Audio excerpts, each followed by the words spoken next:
Ini mic. Oh. Mimi nadhani ni ile ina karibu ndio.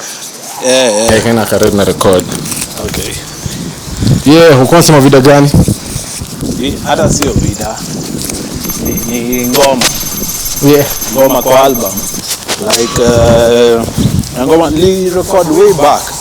Hata ulikuwa umesikia Julisikia album yako kwa Spotify. Yes. And I remember. Ndio ulikuwa one of the first people to their feedback kwa hiyo song. I remember. Fanisho hii song ni kali. Hii song inaweza tembea. Na get kuna ngoma zako zinakuanga hiyo ilikuwa na ina design. I don't know what that genre is called, but it's just like some OG music type approach yani. And you gonna like in campus, I don't know, your stuff ni I only know one other person that does that 20 more days. When you 20 more days in the I never linked you up with that homie. Ni Mkenya. Ndakushinda kuplay some of his things in the lab check. I think nimemsikianga. Like it's very mweka tu like niyo genre kai ilikuwa naina. I don't know how to call it though. Anafanya some type of rock, alternative rock or something. But muta tu rock. But just like it's also that naweza yeka kwa the same genre ilikuwa naina. Naweza kama ilikuwa inaina would be more of Afrofusion. Afrofusion, naonga Afrofusion ndio. Inaonga very much alafu inaonga this music that is general audience. A kid will love it, an old person will love it, and a young person will be cool to know it. I don't know. I don't know how he manages that. Usually the scholars know it and the people in the streets know it. Man, I think Julian is also there in a way. So that's why I put you people's music in. It's like okay. I see your category. Yeah, so it's like you people just love music. You feel me? It comes from it's a mastery of music. It comes from mastery of music more than anything, I guess. Okay, I'd say that. Because ni kama hizo ngoma za izoka We Are The World, Michael Jackson. Like that's just, I don't know, that is I know it's music, but you get what I'm saying? It tries to go into another stratosphere of emotion. I don't know. I think kama my approach wanga, I try to write things that people generally go through. So I think that's what I'm saying now. A lot of my stuff is capturing moments. That's what I'm saying. So come on, like ndona kitu ina happen. That's what I'm saying. We Are The World was that.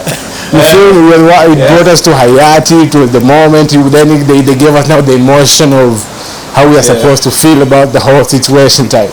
I don't know how they did it to capture that. And I get gonna say, man, and I think there's an element of work to it, like kuna a lot of focus, but I think it's a gift. Like sio kila mtu anaweza elewa. It's like a calling type. It's like you have to be like there's hata could notice certain things. Sio kila mtu anaona certain things. You have to have the eye for it too. I think artists tunakuanga na hiyo gift sort of. Artist anaongelelea kitu that people go through, but sio kila mtu ataiongelelea in the way that an artist will speak about it. An artist would basically speak for us. Like when we listen it to, it's like now the song becomes ours now.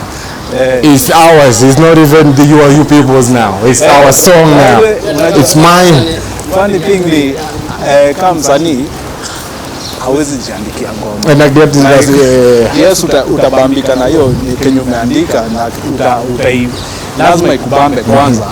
But at the end of the day ni ngoma yetu.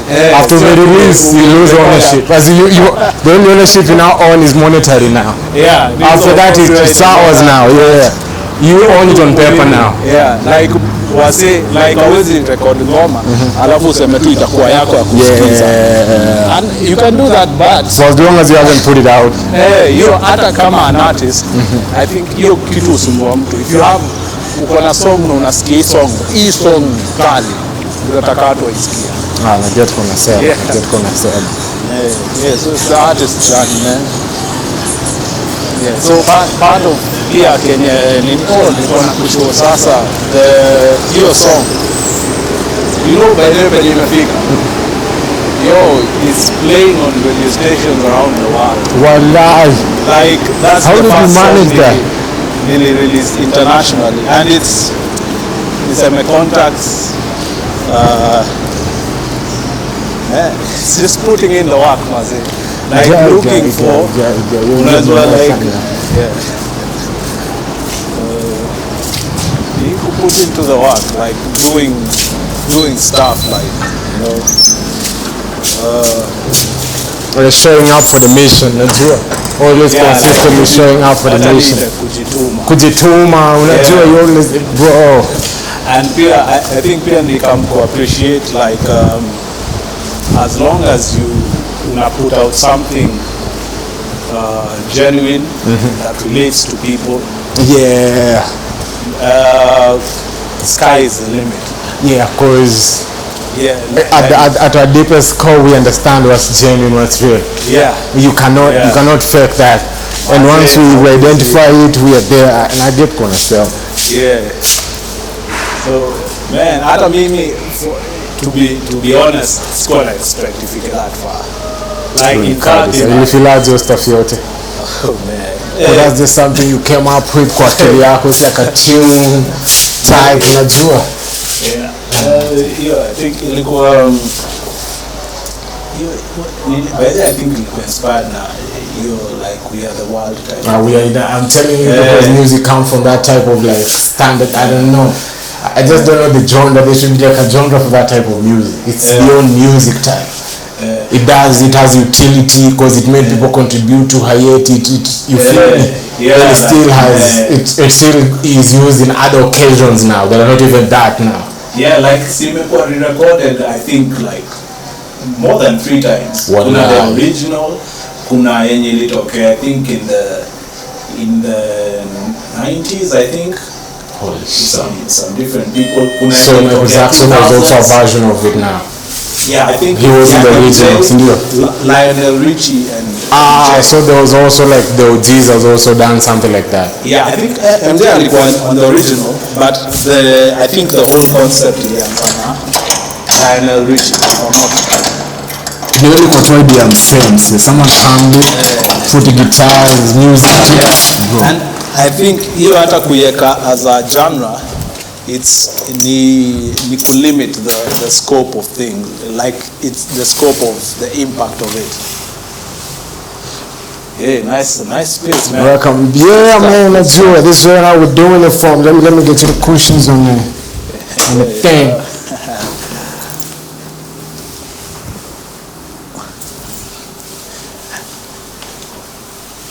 Yo, mpaka una guitar. Ade? Man, uko na guitar, you play guitar. Yeah, that's some rockstars pass through here.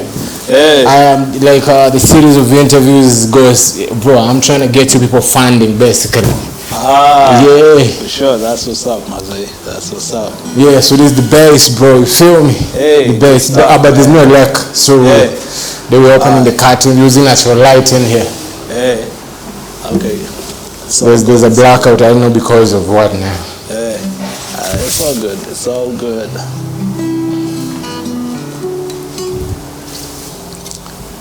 Man, so yeah, nilikuwa kushow, man, like a lot of stuff has happened. Your song, sir, that was the first radio release I made for the album. Do they reach? Do they have you ever thought of like doing interviews for the radio stations where it plays at? Even if it's online. Interviews, maybe what I've Press, done is like Media 2. I don't know. You never. I don't know. You don't think that has any value to the campaign, to the overall mission? I sort of tried to do it in a sense, but not really. There was interesting interaction, like for example, kuna radio in Scotland. So they have like a chat room. So when they're playing your music, walikuwa encouraged to join the chat room. So we'd have the chats as the show is going on. And there's a lot of interact with other artists, interact with the presenters, you interact with fans there. So it's not the usual type of interview setting, but it feels like an interaction, more interactive. So it's like I know what you're saying exactly. So I've seen a bit of that on YouTube too. And interesting, I think to some extent that's the direction things are going. Entertainment scene. Watu wanataka to feel a part of like if you go for an interview, we have to be like recording you for later, then you have to have your IG going too. So that people are like, this are comment, and people are interacting. People want to be part of the show the whole time. Then it also, I don't know. What do you think about that? I think it's something that has been there, but now like the level of interaction size is going to the next level. Kama vitu ka social media have contributed to that. The internet space, chat rooms and that kind of stuff. So unaona the way people used to call in on radio or on TV, like they call in with a question while the interview is going on, and so people, you'd have like say maximum 5 people wanauliza. But that was it. And there used to be a lot of calls coming in. There still is a lot of calls coming in. But now only 5 people go through. The rest don't go through. Now watataka kuwa like they'll try the next time and the next time and the next time till it happens. But now with the social media space and the internet shaban, people can get in without being limited. Msana comment on the status of the live stream, or even the IG, whatever, and they get their voice heard and feel a part of the interaction. So it's a powerful thing in the industry. It's like we almost want to live with you. Just like we want to be in your life by force, bro. We just we want to be a part. It's a big part of showbiz. Like when guys get to a celebrity status, unaona mpaka how people like to follow their staff. People like to follow their staff, and mpaka there's even reality shows based on that. You want to know more about this person's life. Maybe because the music inspired you or the music got to you, and you want to know like what does this person do. If you become a big enough fan, you want to know what does this person do on a daily basis. Like when they wake up, what do they do? So people came up with reality shows for that. So people like to get in the space of the artist, I think, and I think it's because they want to know how this person came to relate with them. Like if you listen to a song and you feel like it's hit you on a personal space, or like spoken to your situation, you feel one-on-one connection with the artist. So you want to you feel like you know them, or you feel like they know you, but you don't really know them. So you want to get to know them.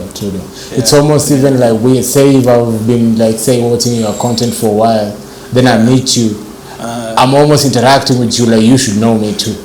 Yeah. Like, bro, I know, you feel me? Like, I'm coming at you like, bro, like, you, like, I always watch your but you don't know me, bro, you feel me? Like, I should chill, I should relax, I should introduce myself, like, I should chill. Bro, I don't know, it's like a weird, it's an interesting time to be alive, in a way. Yeah. I think maybe even probably the same stuff used to happen days like in a Shakespeare. You know, like you're on stage, and after you get off stage, like people want to come and interact with you, you know. And I think it's part of the artist's journey. Like, for example, when you're on a live show performing, I think maybe on the artist side, I think a lot of guys, fans maybe don't know this. Like, you know, you have to read the room, and like for you to capture everyone's attention, you have to think, you have to think about what you'll do to make everyone pay attention to what you're doing. Everyone has to be part of the show. Yeah. So you have to, like, to some extent, get in the minds of the people. Everyone. Yeah, and I think that's one of the biggest artists' challenges and maybe strengths. I think it comes as a strength and as a challenge here, because when you're on stage trying to get everyone's attention, it's not always easy. You go shake a show and someone on stage and people are not bothered. Like, what on a bigger story, almost like the performance is an interruption. It happens, and for an artist, it's a learning curve. The more you do it, the more you understand the craft. So that's a performance job, to make sure we don't stray. Yeah. You have to. It's like a thing you master in a way. Yeah, and it's not just in performing, like live on stage. It happens on the recording or at the making of the song. I hear what you're saying. When you're making a song, you have to make or put in elements to capture the person. Like a lot of times they say you'll know if you love a song if you listen to it for 30 seconds. I've had that. And then before. You want to listen some more. Yeah. So like you have to hook someone on their way in. So it comes in the whole creative process. You have to have that in the back of your mind. What will I do to capture this person's attention and retain them there till the end? Yeah. So it's the artist's life. That is the artist's life. Capturing people's attention and keeping them there till the very end. So unaona kama an artist journey now, like for you to be trending, so to speak. Nowadays, trends come and go.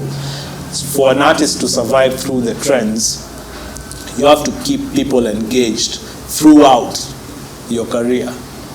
So it's not an easy thing. I think that it takes a lot of energy and a lot of thinking, planning, you know.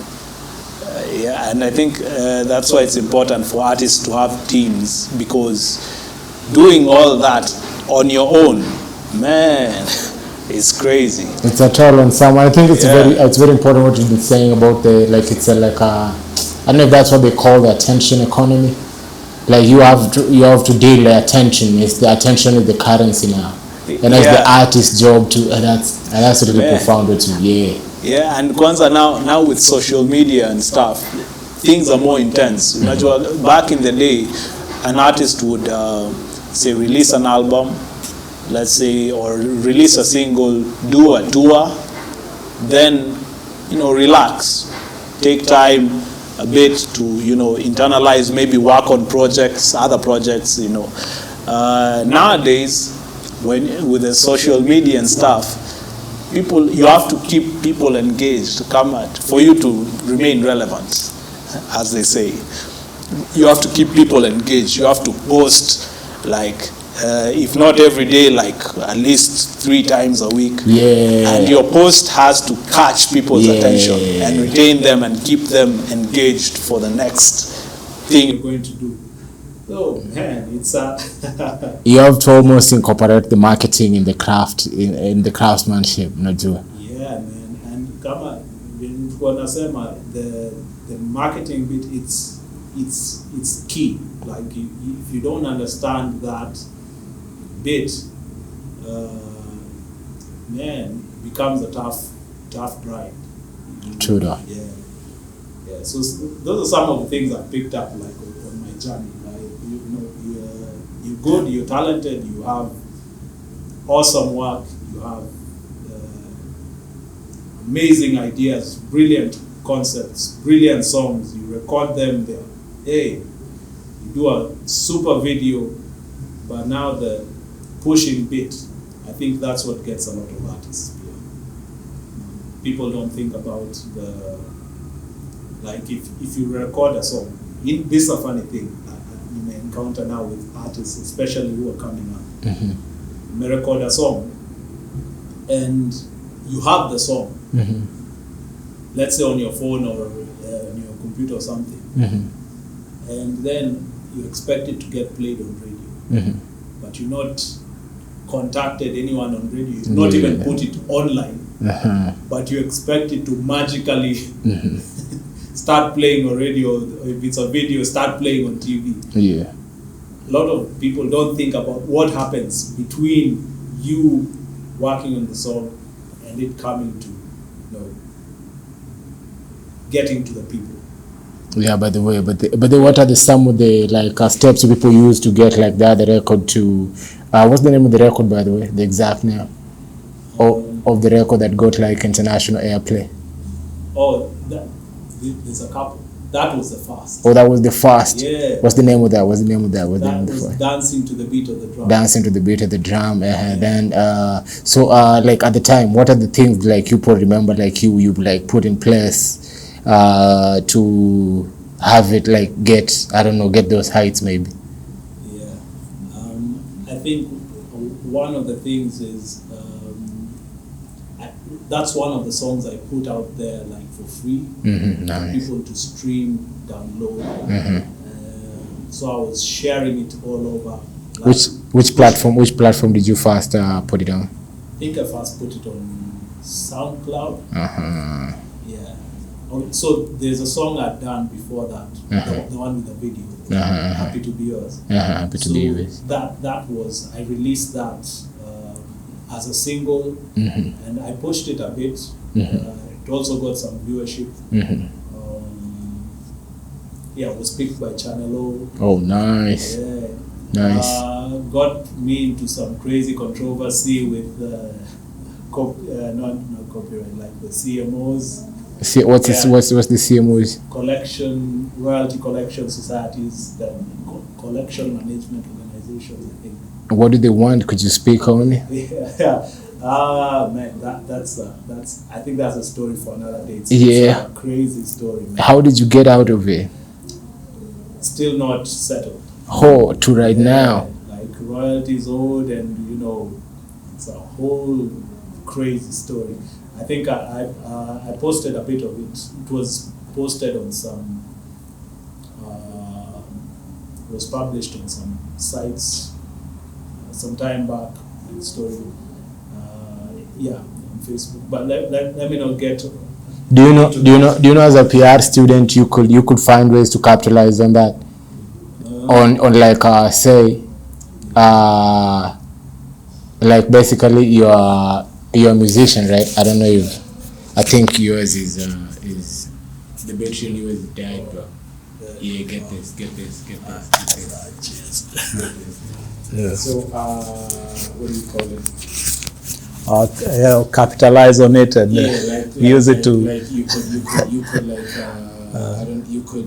could say you could even come up with like a project that artists talk about copyright. Then you have a podcast that you can talk about copyright. Start all in Zio. You feel me?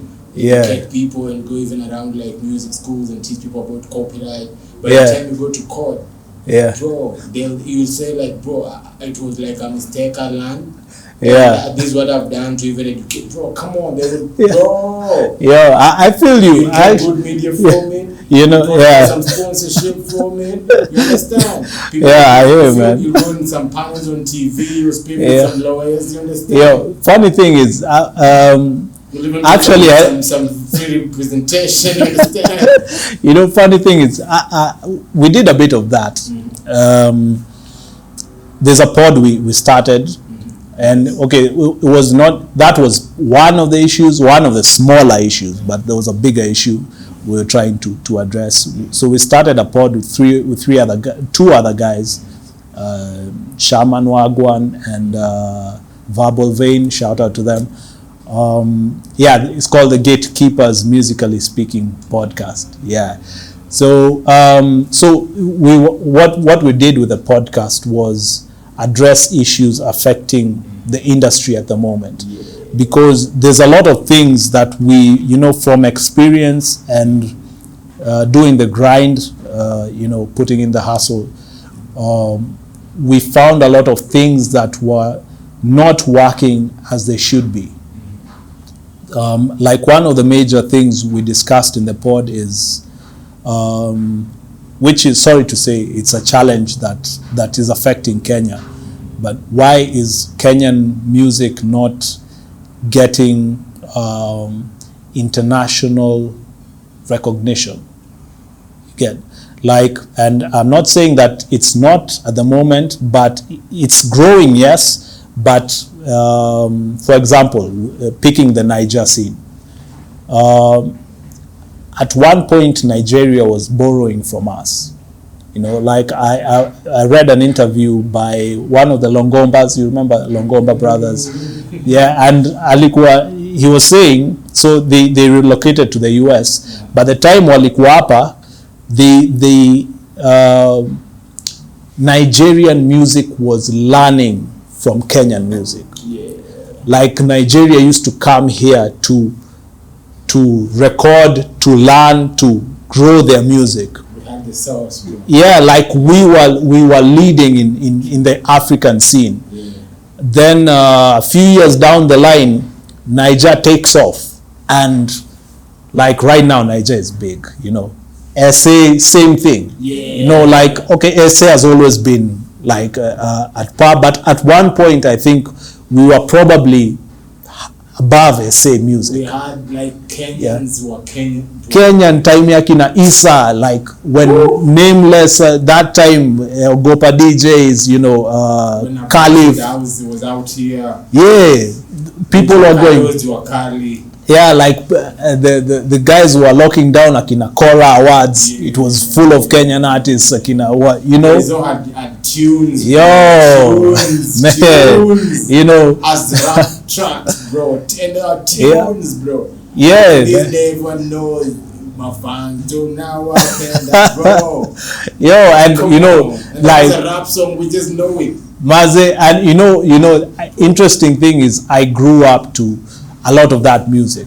Like I think a lot of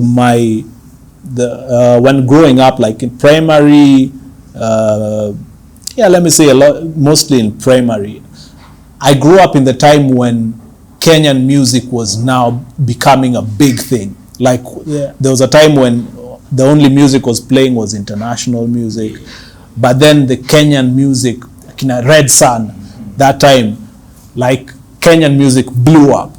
So I grew up in that scene, and like you were proud to be Kenyan. I remember, so I did my high school in UG. I remember going to UG, and kids were telling me to teach them Kenyan dances, like stuff they'd seen on TV. And they were saying like, yo, teach me the slide. And and you start doing it, and everybody's like, what? Country knew this, too. Like not just the whole country. To put it in perspective, Kenyan music was big in Kenya. It was big in East Africa. It was big in Africa. Like Kenyan music was setting the standards.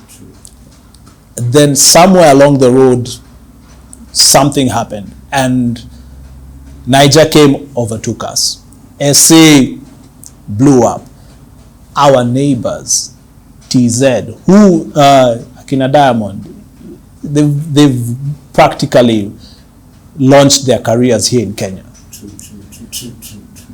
They blew up. Diamond right now is big, and it's hard to compare them with Kenyan artists. Not that we want to compare, but he's a force right now. Yeah, and force. Yeah, you see, and I would say that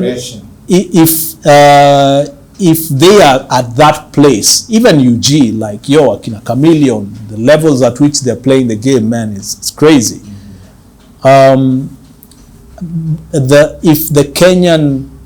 If those guys are at that level, and they practically learned their craft from Kenya, where should Kenya be? They're running on the Kenyan game. Yeah, national platform. Funny thing is, the Longomba interview, so he said something very interesting, which I was like, what? He said, go and listen to the stuff that we used to do, the Longombas used to do back then play it along a Niger track right now. I was like, nah, this guy is playing. I went and did it, and bro, it's like Niger just copy-pasted and then added a few of their own stuff, which is like there's nothing new under the sun, but say back up BPM, like the tempo. Yeah. It was exactly the same. Man, so like they practically borrowed from Kenya, went and made it big. Then Kenya is, like we're not representing, and let me say I feel it as a challenge, man. We're going. What do you think is the reason for that? Like, what do you think we fell off? Like, yeah, I think if I'm being honest, I think Kenyan artists, Kenyan producers got a bit too comfortable. Like people relaxed a bit, and in terms of the content, I think people got too comfortable. That time, people were innovative, like the Akina Clemo, what they were doing in that time, Akina Musioka. Everyone was fresh. Like it's the first time you had it. Yeah, and they were taking. Now this is an interesting, I think, pattern. If you follow Kenyan music, so that time Genge, which was Genge, and even Kapuka, which were the rivaling sounds, they all picked from South American sounds. Like if you listen to would I say raga, like even calypso, there's a lot of elements that were borrowed from there. And I didn't know before, but now that you mentioned, like it clicks. It connects in my things in me know what you're saying. Yeah. So and I think even a lot of people, unless you're really going into Kenyan music history, a lot of people don't make that connection. Yeah. But they borrowed from it, and they got creative with it. And it blew up, it resonated with people, and it got big. Like the South America and like the islands there, Central America, they've always been, or they've been doing music. I think their music has been rich in terms of the culture, like from reggae started from there. Raga, reggaeton, there's a whole sphere of music that came from there. So it's very rich in terms of the content of music and how it has developed. So borrowing from it was a brilliant idea. Now, at one point it went and faded. Then something happened quite recently. The come up of gengeton. Yeah, and I think people didn't notice that the same thing happened. What do you mean? Gengeton borrows from South America. Because it has I know what you're saying. Yeah, like it's the same vibe, the beats. the same. Yeah, the beats are practically the same as South American, then they put in a genge. I didn't know before, but what you're saying makes sense. Like, it's like I knew before I knew. I know what. Like it's something you notice at the back of your mind, but until someone points it out to you, you won't. So funny, and you know, like even to the point how similar they are. There was this controversy with, I think, was it Sailor's Gang, who had one of their songs like copyright infringing as a Brazilian, I think, artist or something. So there's a lot of that borrows from the South America, but the innovation bit, like as I said, there's nothing new under the sun. We learn from different people. You get inspired from different places, but how you express it, now that's where the innovation comes. And as an artist, if you get too comfortable, then you stop making music that is inspired, so to speak. Or comfortability is the artist kryptonite, right? That's what they say. See, I know what you're saying. So it's even more fun for that. An artist even it's like you're trying to kill him if you tell him to be comfortable. It's just, you're naturally creative, you're naturally all over the place. And you know, even as an artist, you've heard of writer's block. And like there are times when maybe you've exhausted your creativity, or you're in an environment that's blocking your creativity. And a lot of times when that happens, you'll find an artist putting out the same kind of content. So there's a lot that you can go into in that area, but that was one of the issues, I think. How do you deal with your own issues of creative block and creative man? Do you have and before you answer this, tell people who you with, you feel me?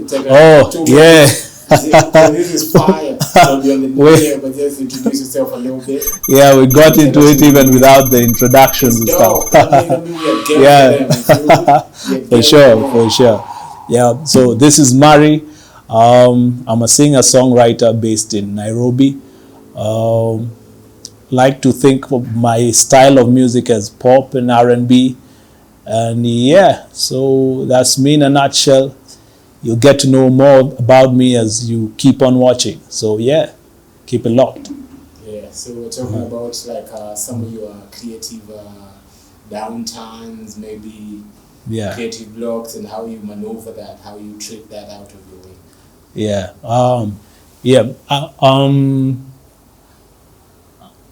I think it's an interesting thing how I've gone through it in my career, so to speak. Because at one point when learning, when I was still young in songwriting, I came to a point where I realized a lot of the stuff I was writing was sort of similar and also felt kind of forced. You know, like when you're trying to put in rhymes on paper and you have let's say you have a beat there and something is not quite coming out or working out, so you try to just put in something to fill in that space. And when you do that too often, it kills the creative process, or it starts killing the song even before it's complete. So part of what I started doing earlier on in my career is I would write a song, and if I feel like the inspiration is gone at the moment, I would leave it pending until I felt I was ready to get back in there and write it, and not compromise the level of the message, the flow, the mood of the song. So Yeah, funny thing is, I have songs that I've been writing for close to 10 years. Like I started writing and I stopped, and maybe sometimes it's not that the inspiration is not there. Sometimes it's things are happening, you're doing shows, you're in studio doing other stuff, so you don't have time to get back there.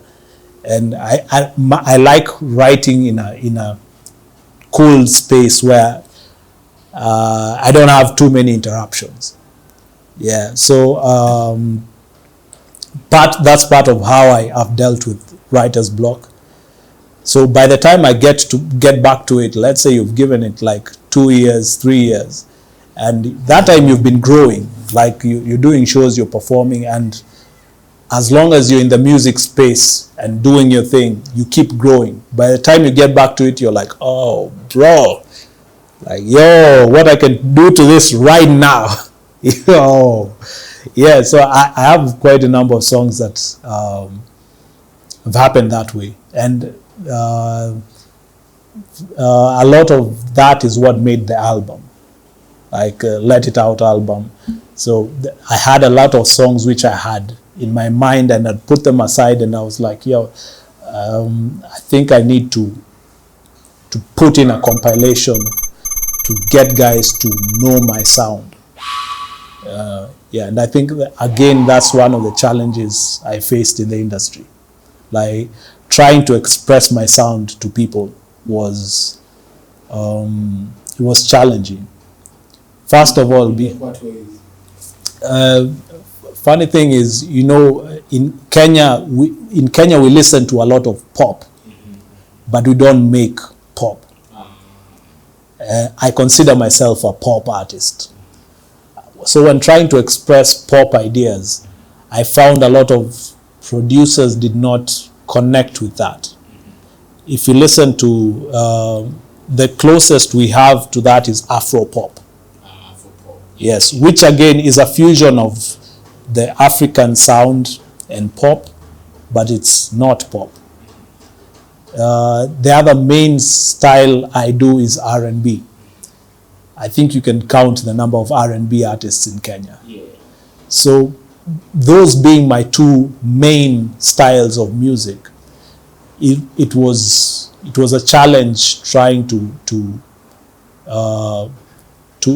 interpret the music to people. Not that the producers and the guys we worked with are not talented. There are very many talented producers, very many talented artists, but I feel like if you don't have experience in a certain style or sound, it's hard to get creative on it. Yeah, like for example, if you're used to making hip hop, then someone tells you they need a Beethoven kind of track. Yo, bro. By the time you start listening to Beethoven, then you start getting into classical music, then start understanding, it takes a process. And I think that's why, artists focus on a certain style.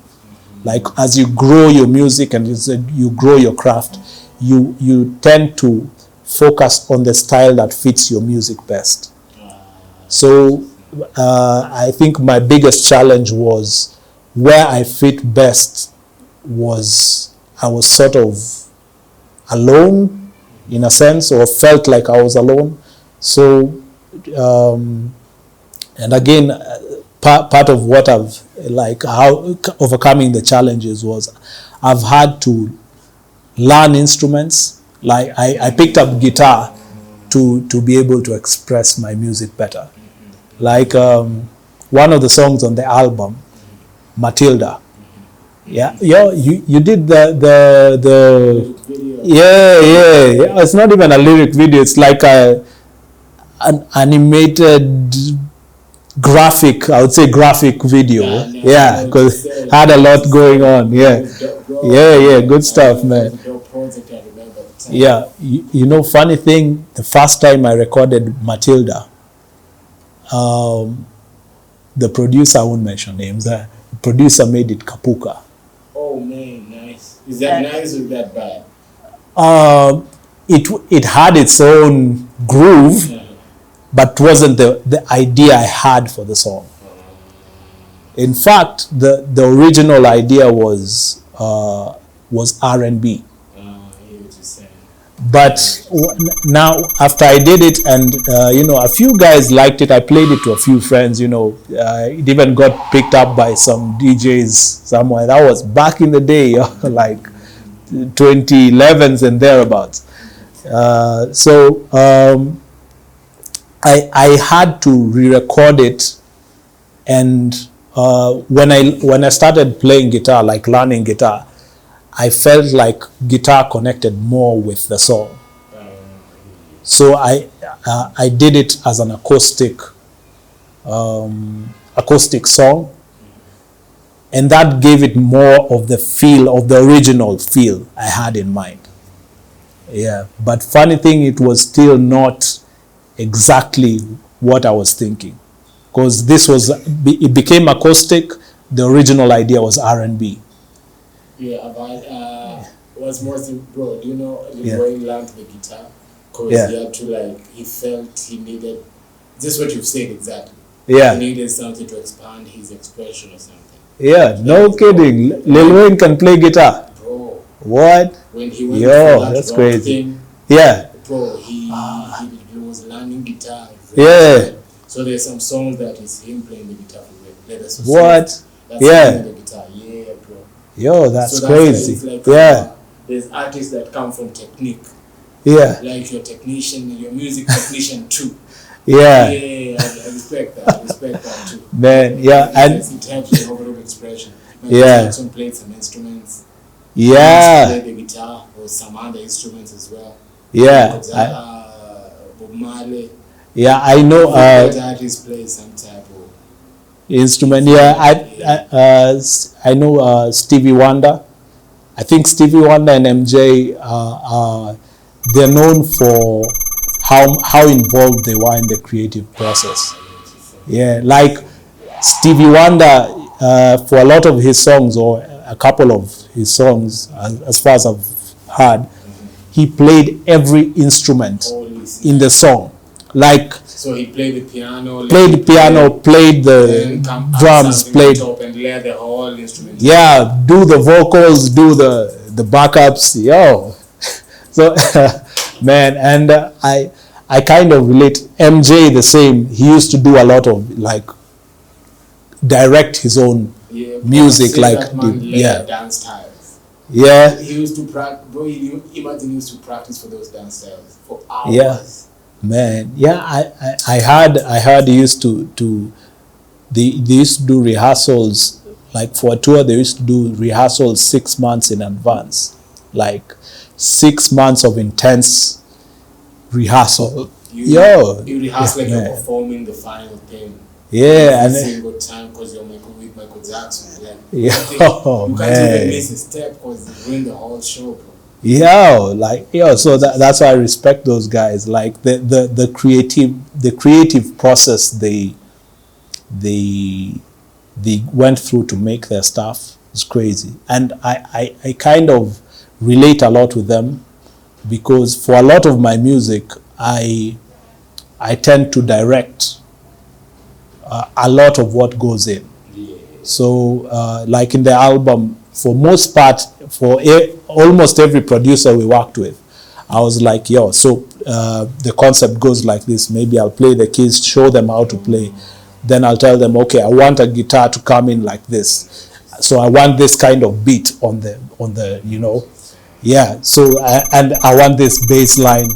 So until I feel, and I think this is a big part of my creative process, until I feel like we've gotten the basic sound of what I want to be expressed, I won't want anything else added. Like, if we haven't gotten the basic sound, let's work until we get it. Like, if the drums are not coming in as I was thinking, like, let's work on the drums.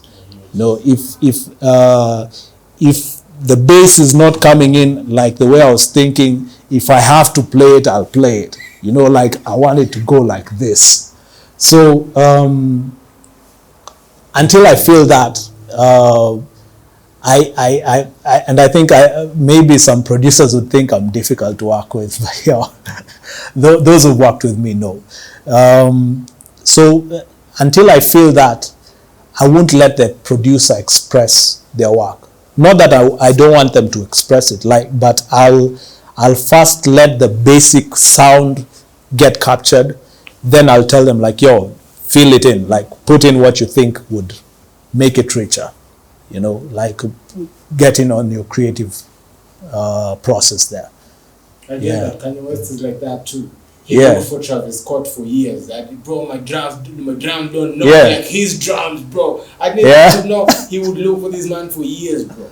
Yeah. He get one of his songs to be added drums like Travis Scott drums. So he keeps Travis Scott for the drums. Yeah. And he signed Travis, bro. Travis do that for the drums. Yeah, Travis, the rapper. Yeah, Travis Scott. Yeah, he's the best producer with the drums. He's a producer too. Bro, I didn't know. Yeah. But now his drums really knock. Yeah. So Kanye just brought him to the team because he needs the drums. Yeah. So he'll do the whole track, then leave it for Travis to come with the drums. So I understand what you're saying. Yeah. Those people who architect the whole sound. Yeah. So because you don't just have ideas for the melody, for the lyrics, it's a whole. You're like this is a one. You're like a whistle, so wind just blows through you. Then now you produce the sound, so you have to capture the sound as you're receiving it. Yeah, exactly. That takes you being like a technician. Now you have to understand the guitar. Yeah, I know what you're saying, bro. Man. Yeah, oh man, I relate to that so much, and I think I have a lot of tendencies towards production. Mm-hmm. Like when we sit down with a producer, especially one that gets what I'm trying to do, we usually connect because I'll be like, hey, yo, I need a particular sound on the keys. Like it's not just the keys. I want it to sound this way. Like I want the keys to have like a bell sound. So we go through the library of sounds until we get a sound like, that's it, you know. So and I think at one point I want to get into production. I'm actually working towards that, but I want to get into production. So back to the challenge, like some of the challenges like I was facing, like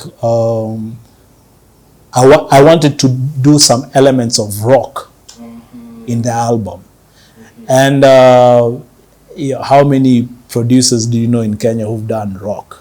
I know what you're saying. Yeah. It has to be someone who is also obsessed by it, consumed by it. Yeah. What you're saying, bro. I know what you're saying. Yeah, and you can get rock type, but you want rock. Yeah, and you want someone to folk rock for you, cause and I wasn't even to also push. I know what you're saying. Yeah, and I wasn't even going like into deep like hard rock or the metal type. It was soft rock, because that relates more with the pop sound. But then that you need someone that's cut from that. Like this hip hop executive, he's called Leo. Leo. He asks people like, if you cut yourself, what will come out? Yeah, what will blade out? Then he says, now if you cut me, Run DMC will come out. Yeah. So if you cut yourself, what will come out? Then he says, okay, this will come out. Okay, they'll go do that. Yeah. You understand? So So it's to find someone who, if they cut themselves, soft rock will come out. Yeah. So there's even on the live scene, because I think that's the closest to rock I've interacted with in Kenya. There's very few bands. I know very few bands in Kenya who've done rock. So maybe the closest alternative would be to look for a rock band, Kenyan rock band, to come and jam with them, then record with them. Then again, recording and playing live are two different things. I could introduce you to some people everywhere. Yeah. I could, bro. Oh, for sure. I love that, man. Yeah. Some just the same way. Yeah. You know, I know dope people because I know you. Yeah. Yeah, I know them too. You understand? Yeah. And I know dope people because I know you. You feel me? Yeah. So I'll put you up with like some bro. They're like, yeah. Bro, you could even like, I could record a session with you people. Yeah. Like even film it and stuff. It'll be dope. Oh, yeah. For sure. What For I'm sure. looking towards is making you like I'm coming into before even get into that. Yeah. You say now you want like some elements of, so your music will have some elements of rock going to the future, right? Or yeah. you'll experiment with part of the album. Mm-hmm. Part of the album had some elements of rock, but I didn't feel like it came out the way I wanted it to. Like I feel like there's a part of me, if you cut out, it'll bleed rock. So yeah. Yeah, so it's stuff I'm also still trying to figure out. Like I can't say that I've perfected my sound. It's still a work in progress, and there's still a number of things I'm trying to piece together. Yeah, like the songs I've written, the way I was telling you, like I stay with songs for years until I figure out like this is what I wanted, this is the element I wanted in this song to make it work. So there's quite a number of songs I have where I need to figure out what that sound in my mind is. Like I usually hear I hear the whole song and how it sounds, then I have to break it down, like, or this, what I'm hearing here would come out best with a guitar. So we'll put in a guitar. This will come out best with a trumpet.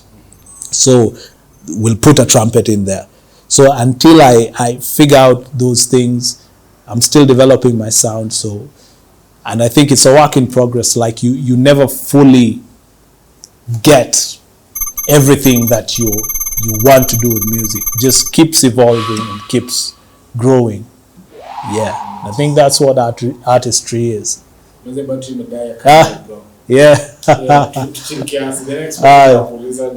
Yeah. If you are to like move, like there were no obstacles from now to like 7 years from now. Now you've got your career now. If there were no, you feel me? If everything you're planning was to happen, then you like arrange it. So you tell us. Then after that, now we move to the business side now. Sort of depends in a way. Okay. Yeah. These things we mentioned, and I mentioned like a lecture on music or business. Yeah. Okay, bro, this homie said this and this and this. If people could go to like camp and like do a session together. So listen, like more business. This stuff I'm going to be with music. I'm doing live. So what is it that you teach in class? That I could use, bro. You feel that? Then I go look for an entrepreneur now. Yeah. Business. Now the person who's like say, I don't know who, tell me also what energy on the bro. Yeah. These people just need this. Yeah. Either if you can talk to them, so you advise them where to go if you can film it. So let's take after that, after we go on to like if we do that third one, you have to like I'll even book an Airbnb if you want to live show. Ikiisha uperform kama Jimmy Fallon. You light to me like you let your color nini. To me it's like I want at the end of the year to do another show where they talk to this guy, we talk to this person, they give us a studio, you understand? So you understand the power that is like, so when people watch that, they know you, they know what you're about. So so if I do that even for 2 years and nothing happens, you can go to any music school and tell them this is what you've been doing. Yeah. We like it's I don't know, because I'm trying to take you people with business side now. Yeah. So now you feel me? I get you, Because picture you are doing this. If there's someone who's watching this. Kumesimba haya na langidana naimba. Hii stuff ni ujinga umeshamtolea picture hii inapaka business. To the end of the year, funding. Man, you feel me? It's I get you. You feel me? I wish we had to watch, not even on. Like just to watch, bro. Man, mimi nakumbuka unajua kuna time mpaka watu chuo walikuwa wanakaa nimechizi. Like kuna time I was doing comp science. Yeah. By the tuzime tuseme battery ama You chat but in a record bado your interview. Correct when record. Oh, okay. Yeah. So keep it. Okay, keep it running. All right. Hey, man. For like 30 minutes na tuko. Yeah. Yeah, some record like the whole. Yeah. Okay, yeah. Mimi nakumbuka like the time nilikuwa nafanya comp science then changed course. But hiyo time nikidu comp science nilikuwa nafanya because we front of comps kuna net nini. Nilikuwa nafanya research ya music. Guys thought I was crazy. Why? Because nashinda tu kwa muziki. Like because you have to be bro. Yeah. The only forward to Yeah. being successful with something, you have to be obsessed with it.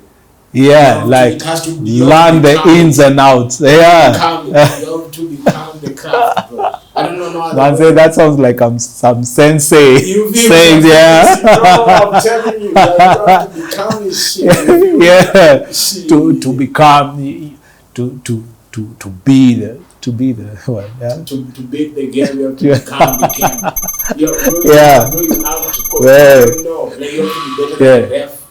You have to be Yeah. better than every player at your best ability of being it. Yeah. I don't know. And you know, come on, so the research I did, I think the research I've done is what has helped me to get here.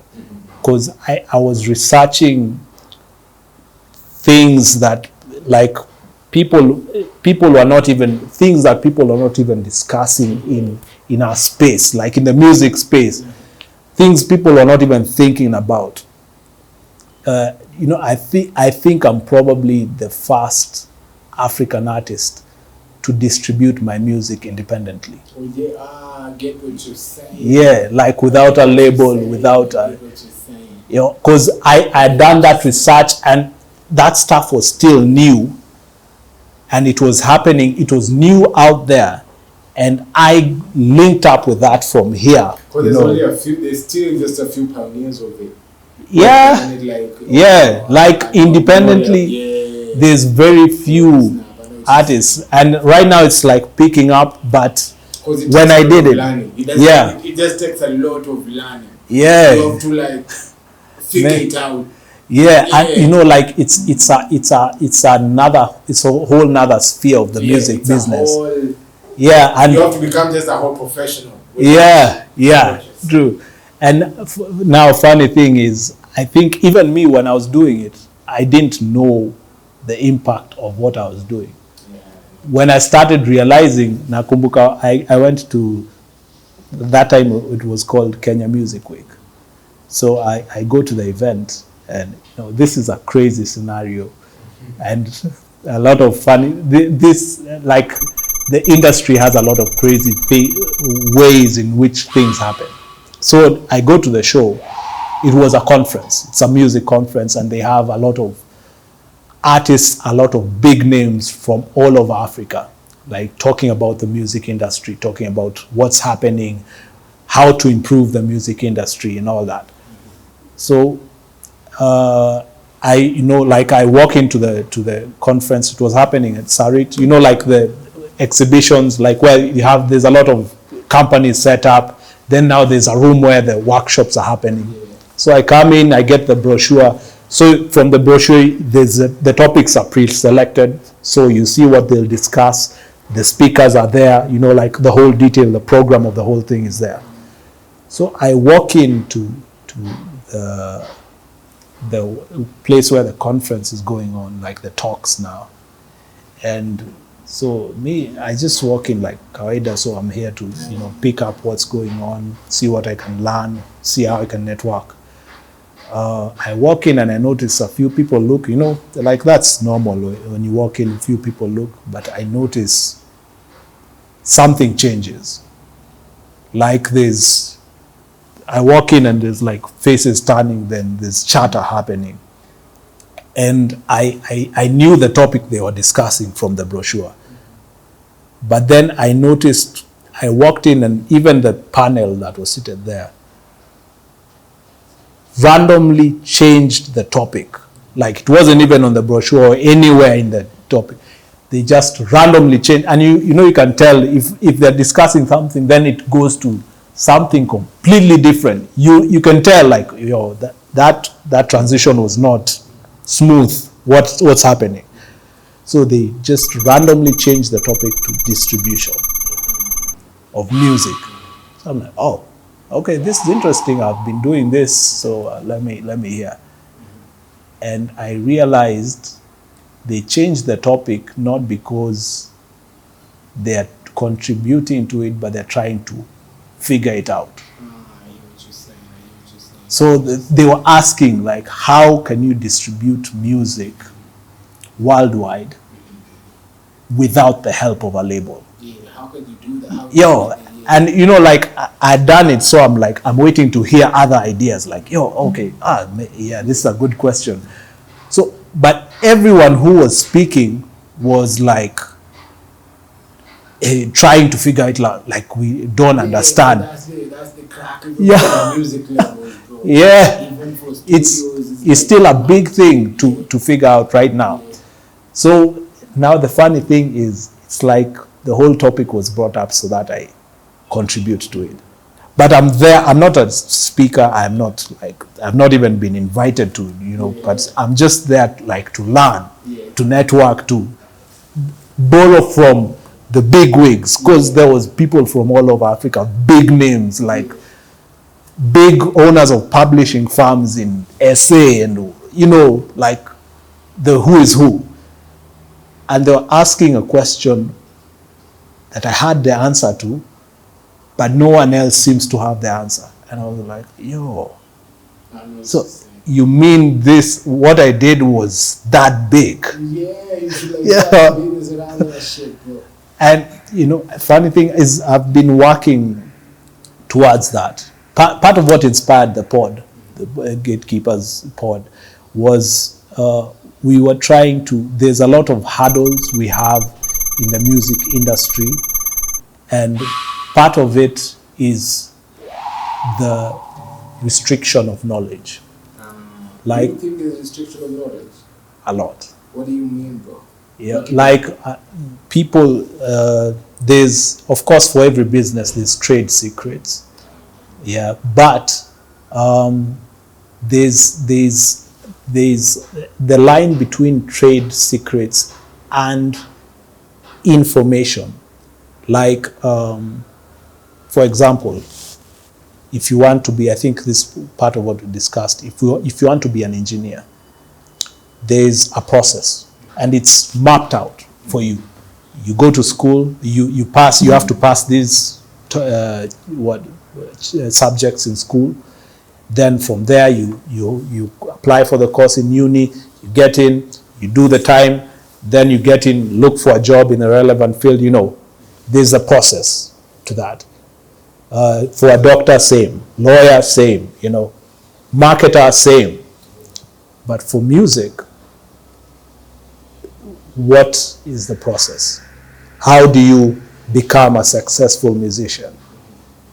You notice the information gap there is huge, and there's so many bits and pieces of information all over, and misinformation. Like, let me just, because we talked about it in the pod, and it's something I'm also passionate about. Like the notion that you just have to do one hit song and that's it. You'll have made it. Like, you just need that one song to break through. But they don't tell you how will that song break through. Get? Someone said, and most of the artists in this world have their hit songs with them already. Yeah. Their biggest songs in their career, they have them with them. Yeah. Like, it's there. Like, every artist has it. I hear that. Yeah. Like, oh, man. Yeah. Jesus Christ. Man, that's crazy. I think that's so true.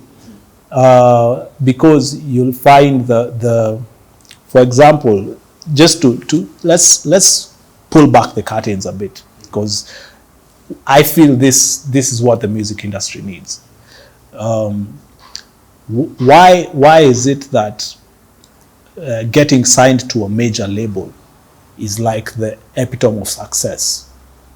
Like it gives you the, I don't know. Like if it's like you're guaranteed to make it if once you're signed to a major label. Like an almost proven system in a way. Yeah, it is. If I was just to put it simply, it's because of what they do for you. They have a machine. Yes. So they have the networks, they have the planning, they have the implementation, they have tested and tried the stuff they need to do. Yeah. You know, there are 3 artists that have already gone with this, so you apply. Yeah. Like you find like a major label has over 100 artists. They've done that from like, let's say, the 50s till now. They've worked with, let's say, 500 artists, and all of them have been successful. There's rooms if they put you and come out successful. Yeah. Because it's been tried and tested. Yeah. Perfect. I know what you're saying. Yeah. But now here's the catch again. So what is that they do to make the artist successful? What is it they do by it? And you see, now those are the things that that have been hidden for so long. But I feel like we are at a stage in music industry where the information is coming out, and you don't really need to be signed to a major label to break it big. Yeah, true. And even but that, it takes a very self-initiative. Yeah. It's more personality. I don't know if I could be wrong. Yeah. But it's more, you have to visualize, actualize, go out there. You have to love that shit just the same as my loving to produce music. Yeah. You have to love reaching out to someone and like, yo, listen, or like, you have to be friends with like the radio people. You have, and you know a funny thing. Just as much as writing music. Now here's the funny bit. Labels, major labels nowadays don't just pick artists based on talent. Mm-hmm. Like they pick you out because of the work they've seen you do. Mm-hmm. So like if you're doing the rounds, like your music is getting airplay, you're getting like a considerable number of streams, you're generating sales, you're getting published in, magazines and blogs and stuff. There's a buzz going around your music. Then they pick an interest. Do you know everything you've been mentioning is functions of a PR person? Exactly. If you went to an exam right now, they said place the function of a PR, you just say everything, bro. You have and now when we're talking about the secrets of the industry, that's one of the, you could say, hidden secrets. It's been hidden for quite some time. One of the most misconceptions about like media is in my mind. Every time I saw someone in the newspaper, I thought they worked so fucking hard that they surpassed everybody. Then they have the fucking newspaper. My dumb ass went to class and I was told now to appear on the newspaper. Any one of you can appear in the newspaper. Just write a press kit, a press release, an article, make sure there's a background, send it to a journalist, put a name there. What you've done is for that week you've done the work for them. They have come to you, you have worked to them. Now they put you on the newspaper, no questions asked, no money paid. You go, no way! The lecturer is like, you didn't know, no way! What? What, bro? I want to see people on the newspaper. Like, I didn't know I could put people on the newspaper. Like, and now you see that's that's a lot of what we've been discussing. Like for example, branding. What branding involves? How to brand yourself as an artist. Communicate your branding. What do you know? You could put out like a tape and just like sit down, write a letter to like a music columnist and tell them, yo, I've been following your column for a while. I saw you review this artist, you review this artist. I've kind of beef for how you review this artist, but it's cool. I'm kind of you feel me? Yeah. You show a bit of criticism, but then you say, "Yo, bro, then this album is come out." Yeah. There to 10 journalists, 8 of them will put them out. Yeah. Step 1 down. Now you write again. You go again out to the pull-up like podcast even. You write them. Bro, I've been listening to your podcast for a while. Yeah. Understand? I will come talk about it, bro. You are after a while. Picture now after 6 months. Yeah. I came and bumped him to say, "Oh, the Sandwich podcast." Yeah. I come see you there. Oh, I'm like, oh, this is a fun guy. Because I watched the whole thing. YouTube shows me, oh, he's on Capitol. Oh, he's also a fun guy here. Oh, so he has an album. Oh, yeah. How many of us went through that? It's like 1,000 of us go, oh. Then you open the paper and go, oh, this nigga is also here. He must be popping this nigga. Because I don't know. It's just too high. Can I come over? High. And I after a year. Yeah. Say you're a twin brother. You are like the same. You came out the womb the same time. You look the same. Yeah. You walk the same. You talented, gifted the same. Yeah. Images, he's waiting for newspaper to come. He could be 10 times better than you. But after 10 months, I could go and spend 35 hours just watching your content. By the time I listen to your first song, I'm buying a ticket, bro. Yeah. Now it's a million of us going through this journey, bro. Yeah. So it's like it's that PR is when PR is it's just a major just an thing. extension of you because it's just you write songs, you can write an email. Yeah. That is nothing to you. It is not, bro. Yeah, and the whole song that we are singing back. And you know, funny thing. You write an email that someone laugh, call you. You know, funny thing is, also again as an artist, I think part of what I've experienced is, I think once you go through it, or if you have the mind for it, or the passion or the drive for it, you would do it. Yeah, it's also the information. The thing about an artist, like, just once you know something, you become, I don't know. You know guitar a little bit. Yeah. You cracked a whole, so if you become a guitarist. Yeah. The fact that you know, you now can move in that. But if you don't, because just naturally, no, you will find, I don't know how to tell you about that, the creative mind is weak. How do you find yourself playing several instruments? Because you find that the information about this instrument is consumable. Yeah. You're like, oh, it's not even difficult to do. Yeah. Then the moment your curiosity will lead you to it. Yeah. So imagine if we knew this at 20, 19, 15. And that's one of the things I'm passionate about. Because I feel like the information should be out there, so that an artist gets to choose how they go about it. Yeah, like you have the option. Not that you're blinded, that you don't know where you're going, but you want to get there, but you can't see. Go this way, I could go this way. Yeah. I didn't go this way because of this way. Yeah. I know all the 8 ways. No, just me one. I know what you're saying. Yeah, like so. Like if you know that PR is a major part of music, and let's say the commercial side of it.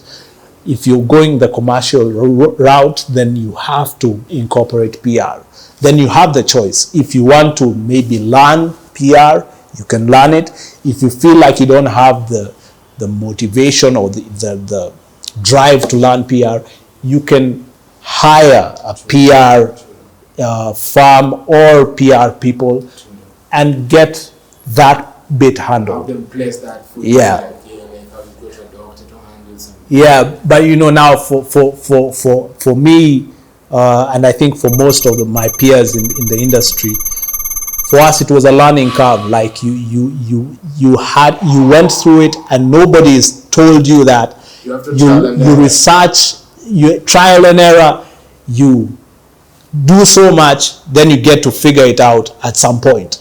Like let's say, and by that time you've done circles. Like I remember we went through some crazy stuff. There was a time they would tell us, like, you'd go to a studio and they tell you like, this song, the idea is hot, but you know, now you need to do it this way. Or you've done it in a studio, then you recorded the song, then you want to take it, like you've learned a bit of like how to push your stuff, so you need to take it to radio for it to get played, not just keep it to yourself. By that time, the online space wasn't that vibrant, so it was still new. So you had to take your stuff physically. So maybe you take it there and they tell you like, this song is good, but now you need to re-record it for it to pop, and have maybe that quality. So they take you to another producer who they have the connects with. Yeah. Music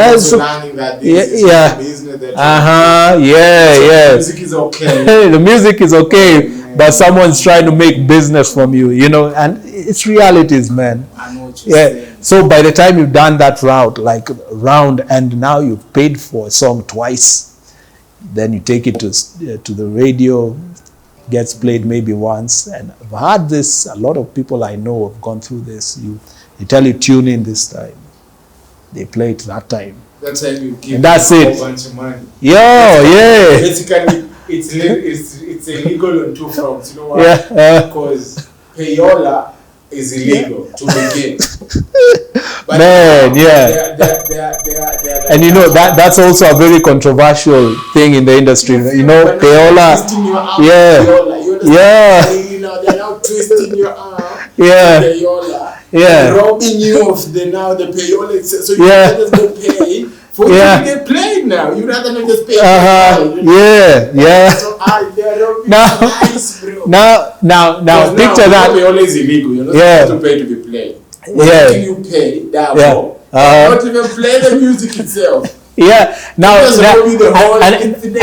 doesn't even stop there. So they tell you now for this song to be a hit, like the song is hot now, but for it to be a hit, you have to do a crazy video. Mm-hmm. So you go and get your guy, do a video, then they come tell you, this video, you need to do it with this guy. Oh man, so you're so people now. So you pay double for a video. Do you know what? I understand why I know this song. I understand how they are. I know this directors, the workers, the DJs. They have projects out. People like projects that these people went and looked for these ngoma and it's just a random, they showed in the desert. Like it's random shots. It's not even, there's no scripting and stuff. This guy, but he's in the radio, so that there's a there who's putting people. So and again, when discussing challenges of, let me say our local industry. Pieces of like I've someone say is taking to pay someone at the producers to produce. But now you're taking the whole story now. I have seen it happen. I've gone through bits of it. I've gone to a radio station to take my music, and when leaving, I'd forgotten something. Then I come back to find the watchman taking a bunch of the CDs we had brought to the dustbin. Holy shit! And I'm taking it to radio. Took money.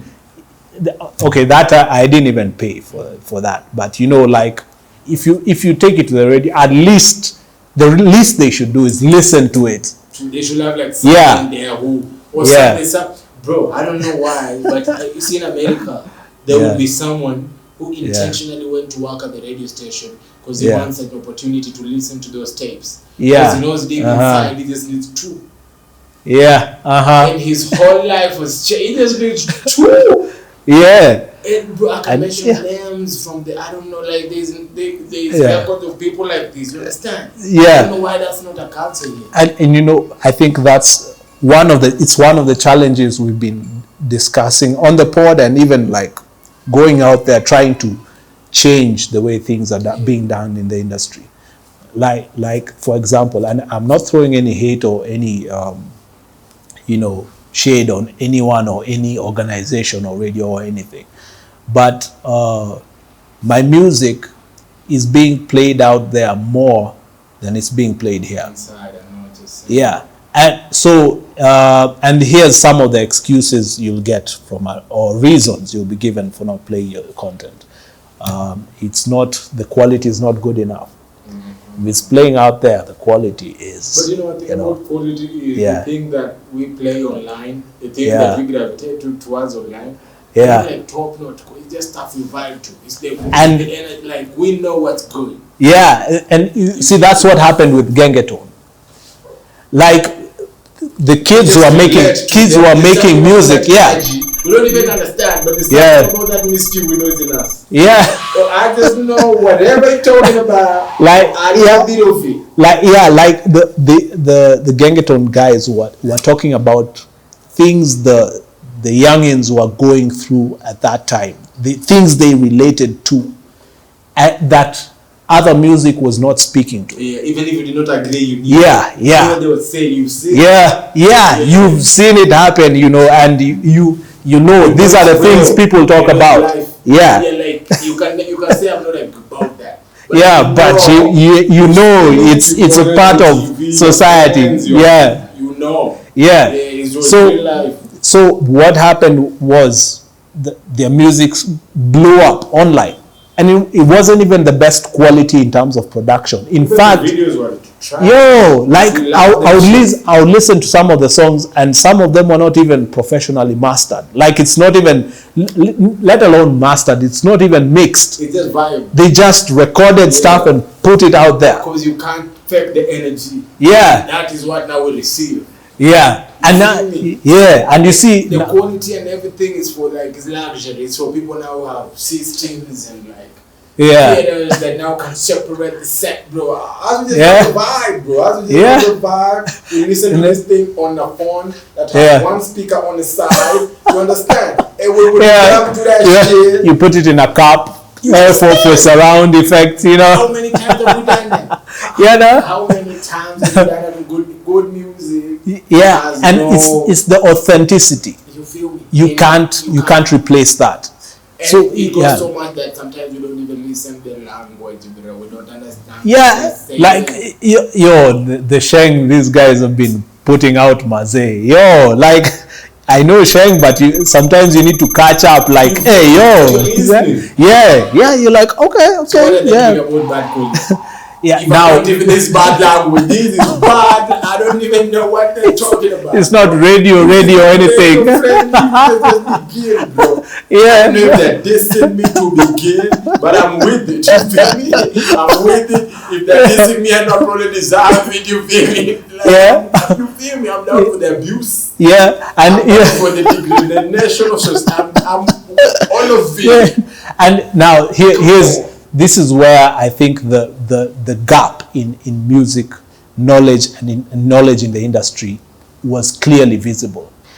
Like you could tell the kids were out there doing the stuff with passion and with the aggression, and they were all out. Yeah, not just kids. But you could tell they don't know. Let's say they don't know that a song needs to be professionally mastered to They don't to know be how put out. Verse is supposed to be. Yeah, they don't know how to structure a song. Hook. They don't know. They just go. They don't know the first thing about videography. No. To them, it's what they see on TV. Then they try to replicate. Close to porn, make it as close to porn as possible. You feel me? Yeah. Let's go, bro. Yeah. Shake ass. You feel me? Yeah. We don't want no actor. We just want a stripper, bro. Yeah, they do what they see. Google, you understand? Yeah, they do what they see in the Jamaican videos, and this is what we need to do. Yeah. We thought we like to put there. Why nowadays you wearing masks? Yeah. Okay. We put Mandazi put there. Okay. Yeah. So So we're talking about millions of views. Yeah, and now you see the it became big. Then there was this whole new generation of artists who don't know how to navigate the music industry. Their stuff is popular, it's banging, it's popping, but they don't know the first thing about music or the business side of it, let me say. Sure. So, and again, sadly enough, what happened was a lot of the kids got their music sort of ripped away from them. Like they got taken to sign deals where they don't know the first thing about a contract and what it's about, how to go about it. So they sign away their rights, so to speak. I don't know if you've seen some of let me just mention them because the information is out there. Like I was seeing some of the kids from Sailor's Gang talking about how their music, they were ripped off of their music. So they don't own it no more. Like they haven't gotten paid for their stuff, and their stuff was trending, and like it clearly generated money. But you know something about that? Let me tell you something about that with art. Yeah. I think it was meant for artists to be taken advantage of. You know what? Yeah. I know it's unfair. I know it's uncouth for me to talk about this like this, but yeah, because there's something about an artist that they can rob you right now, right? Yeah. And you can come out tomorrow a whole brand new fucking entity. You even sing fucking believe. Yeah. Artists, bro. Even get inspired by it. What? Release a hot song because based on what you went through. Bro, they had to kill MJ. Yeah, so this person would reinvent himself he was going to reinvent himself after the kids saga. They couldn't let that happen. How? Man. That's now there's nothing they could throw now that was still. Yeah. He was coming, but if they would have let him do that show, he would have come out a different. Yeah. All those celebrations will have remained. Bro, artists are. Man. 2 Chainz in hip hop. 2 Chainz. Yeah. So 2 Chainz is like he's not like a very conscious rapper. Yeah. But then he was everywhere. Yeah. 2 Chainz and Future. Yeah. So Nas who's the most conscious rapper, went to an interview and they asked him, how do you think about like Future or 2 Chainz? Yeah. So Nas is very real. Yeah. He only supports conscious music. Yeah. But he's saying this. And one thing I respect about Future and these guys is that they came into the game with a style and everyone robbed them. Achana yenye, there's one entity, Sony. Yeah. This is every artist in the game started doing like Future. They took all his juice from him. Yeah. He had to sue the whole industry big. How? I get you, man. He came back with another style. And went back to the top of the charts, bro. Yeah. And people took it again, bro. People took it again. That man, Designer came. Designer. Yeah. Future came back the third fucking Nas said, okay. Okay. I don't know what you're saying, bro. I don't know what type of music this is. Yeah, but what is this you're doing? Respect to the style. And he's coming back the fourth motherfucking time. Guys have tried to put him down. Ciara's tried to kill this person. Yeah. Ciara's gone to every newspaper and said, bro, this pastor is toxic. She has gone do you know how those things everyone says that about you, you're done. Man. Like the Me Too movements and stuff. Go nowhere. Like he's the art, so in a way it's an so and the people that take from you, they have children, 5 children, 3 baby mamas. He doesn't know how to get out of this. He's paying fees for their sisters. He has to rob you, babe. He has to rob you. Because this is not that style. You can create tunes like this. If you just sit down in a crib, you make millions of a fucking bedroom. He has to go to South Africa, be promoted, to Zambia, go to America, be divorced twice to get half of what you get from half a minute. We're supposed to be robbed. Take it as philanthropy. It's interesting because you've gotten a bit political, musically political. And I get you, and I feel you, and I feel like I think these are things we need to discuss because again, there's not too many spaces to talk about this stuff. There's not too many people talking about it in the open, and let me tell you a story about part of my experience again with the album. This album did so much. Like it opened my mind and opened doors I had never thought of. I always used to see that big picture, but like getting there, there was stuff I'd never even thought about. What are some of the things? Let me tell. Shit, I didn't expect this. Let me give you a story again, because we've gotten political. Let's just go and get in there. Yeah. So one time I get an email from what appears to be, let me talk about it. Warner Music. Yeah. Okay. So the record label Warner Records. So that's huge, big. Yo. I know, my nigga. Like, I was going crazy. Like, I was paying my last shilling because I know, bro, Universal. I called him for that. Like, bro, just give me a bunch of money. Universal shit. Universal my shit. You feel me? Yeah, and this. I said the landlord, bring this chill, bro. Universal my shit. Like, come on, you feel me? Yeah. Tell your homie, like, man, listen, chill. Yeah, yo. Universal on my business. Yeah, That's deep, bro. Yo, so I get an email and I'm like going berserk, but I have to compose myself, because gotten an email like saying one of their scouts spotted me, liked my music, and they like to take it to their executives, to have a listen. And I'm like, I'm feeling like my mind's going to blow, like, this is it.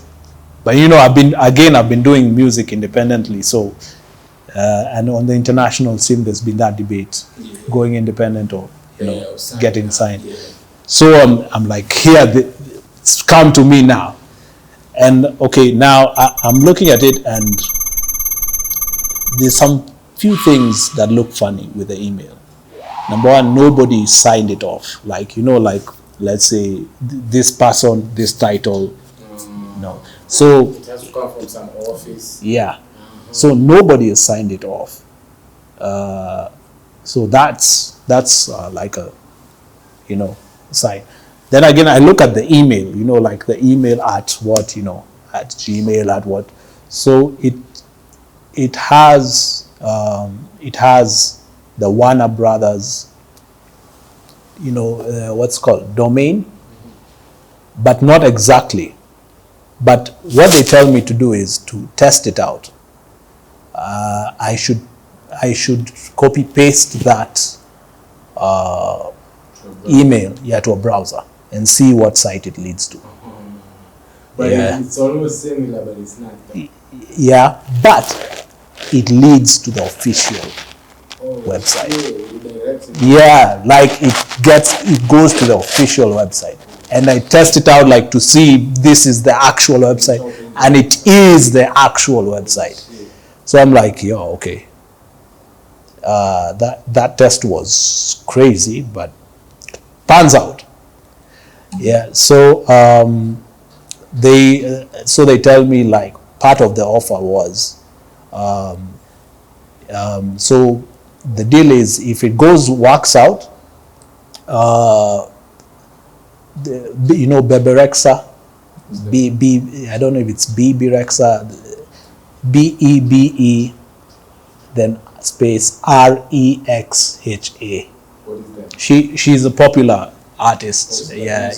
Yeah, pop. I probably you don't listen to a lot of pop. You're more in the hip. Yeah, but she's big right now. Yeah, she's like Megan Trainor. Okay. Yeah. Okay. Yeah. Because I'll edit this. Yeah. Or Dua Lipa. Come on. Yeah. Because she's a hip hop person. Yeah. Okay. Yeah. She has the. Yeah. So she's at that level, like a Dua Lipa kind of thing. But now on the pop side, it's a bit of electronic. But yeah. Like those are superstars, basically. Yeah. The superstars. So yeah. Social media as well, still. Man. So they tell me part of the deal will be, it goes through, they're planning a tour for her, like then I think she was releasing an album or something, and she was going on a world tour, and I'll be part of the tour. Yeah, because she can't perform the whole thing. Yeah, like she has to have opening acts, stuff to accompany her. Yeah, so that's part of the deal. They would get me, like, connect me with beats from to record and all that. Yeah. Yeah. So they would take up, even they would even contribute to the production side of things. But of course, yeah, the marketing, of course, like, it's Warner, So I'm like, yo, this is crazy. So the first thing they needed me to do was sign an NDA. And so the NDA was kind of what kind of like put me on guard was they gave me 72 hours to sign that deal. Come on. Yeah, like That's never good. it's like, okay, I kind of got the reasoning behind it. Part of what they were saying was I shouldn't use the information to try and get other deals. Like I go to, like, say I've been approached by Warner, then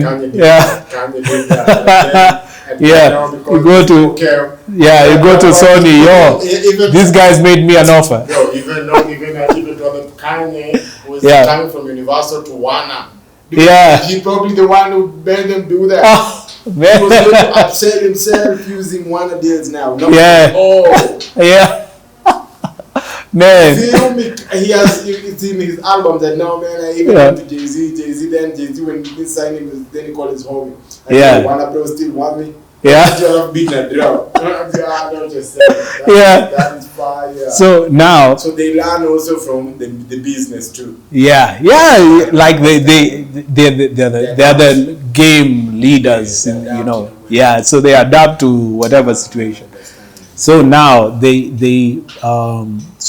given me 72 hours, and like, yo, that's pressure, and that is for me to sign the NDA so that they provide me with a contract.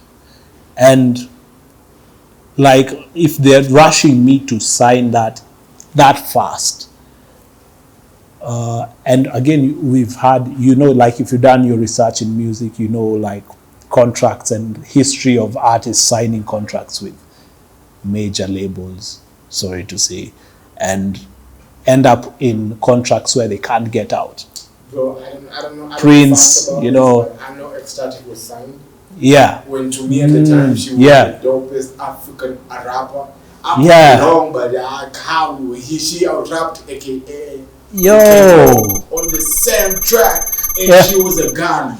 She got signed by Universal. I don't know. Maybe I just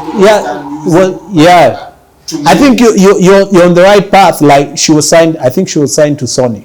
The best. Let me just say that again. Yo, she opened the best rapper in Africa, bro. I think she cut and raised for Nicki Minaj. I think when Nicki Minaj came to SA. I think this chick is better than Nicki Minaj. Yeah. At that time, I remember, like, she was fire. Shooting her video, she had. That was about the world, bro. Yo, that was crazy. I remember that, and and then after she signed, they delayed her process. Like they bureaucracy. In charge who doesn't understand your passion. He's an economics guy. He came from accounts. I know what you say. And like there's a lot of politics. Let me just call it politics that goes in there. Bro, you're even making me mad. And when you support an artist, I'm not supporting. When I support you, I'm not supporting you. I want you to go. So we say you here. You feel like you're representing. It's not about. It's like I want you to, because now I'm passionate. I can call my people, be like, you can't beat them. That we're in it for the fun. We're like football fans. So we want. We don't know Rooney. We don't care about this dude. We just want him to do his best. Saying that nigga. You're representing us there. And they come in people's way too. I know what you're saying. So like all those stories we've read and all that. Like you come in and you meet it now. You could meet it face to face. They want you to write and they won't tell you. Or even there's so many things. Even like directing your creative process away from what you do, but which they said they would not do. from that. Because they're paying you, you're in their house. Yeah, At some point, they'll get in your shit. Yeah. So anyway, so they're like 72 hours, and there's so many things going through my mind. Part of it was trying to establish, is it really Warner? Like, is it them? Because there's a few fishy things, like they're not signing. The browser thing panned out, but like, because most of the time someone's supposed to call. I don't know why they don't never call people like that. Yeah, there was a lot of fishy things to the move, and this was before like Akina Universal started coming here and signing guys, even set up office here. They have offices here. Yeah. Like this was before all that. So I'm looking around for like people who've been signed to Warner in Kenya, nothing. People who've been signed to Warner in Africa, nothing. So I'm like, am I the first artist to? What did that make you think? I knew like word was getting around, like my music was going around, but I didn't expect it to be that. Because all it takes is some guy in Warner that really fucks your shit with your shit. Has the courage to go pitch it to the high ups. That's what it takes. It's just someone in there that is, they trust me. Sir, you need to give this a chance. Kesha, sir, you need to. Sir, I'm okay. Yeah, okay. And they even gave me a bit of the process about like they would take it to the executives, and they usually have like a listening, session. So then the executives make the decision. So that was what was the process, how the process was supposed to go down. But now, so that time again, I just released the album. The songs were making rounds. Radio stations were picking them up. France, Canada, US, So there was buzz going around.